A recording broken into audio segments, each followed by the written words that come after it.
Hi everyone, welcome back. കഴിഞ്ഞ ദിവസം പ്രശസ്ത പിന്നണി ഗായിക സുചിത്ര രാമദുരൈ തൃഷയെപ്പറ്റി പറഞ്ഞത് ഇപ്പോൾ സോഷ്യൽ മീഡിയയിൽ വൈറലായിക്കൊണ്ടിരിക്കുകയാണ്. അവരുടെ വാക്കുകൾ ഇങ്ങനെ: തൃഷ അണ്ണിയുടെ കൂടെ കിടക്കാത്ത ആണുങ്ങളില്ല. വിക്രം എന്നോട് പറഞ്ഞൊരു സംഭവം ഞാൻ പറയാം. തൃഷ തന്നെ വിക്രമിനോട് പറഞ്ഞ കാര്യമാണിത്.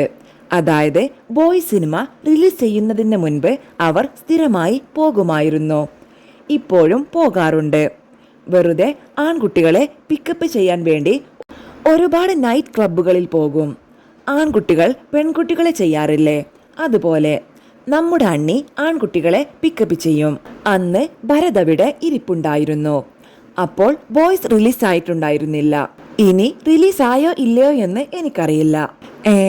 അവൻ വളരെ ക്യൂട്ടാണല്ലോ, എനിക്കിന്ന് രാത്രി അവനൊപ്പം കിടക്കണം എന്ന് പറഞ്ഞു. ഇതൊരു പ്രേയിങ് മാൻഡീസ് ആണ്. ആൺകുട്ടികളെ പിക്കപ്പ് ചെയ്യുന്നു, ആളുകളുടെ ജീവിതം നശിപ്പിക്കുന്നു. എത്ര പേരുടെ ജീവിതം തൃഷ നശിപ്പിച്ചിട്ടുണ്ട്. കുറഞ്ഞ പക്ഷം ഈ തമിഴ്നാട് തിരഞ്ഞെടുപ്പിലെങ്കിലും ഇത്രയധികം വോട്ടർമാർ വന്നിട്ടുണ്ട്. അവരെയെങ്കിലും അപമാനിക്കാതിരിക്കുക. അവരെല്ലാം എന്താ തൃഷയ്ക്ക് വേണ്ടിയാണോ വോട്ട് ചെയ്തത്?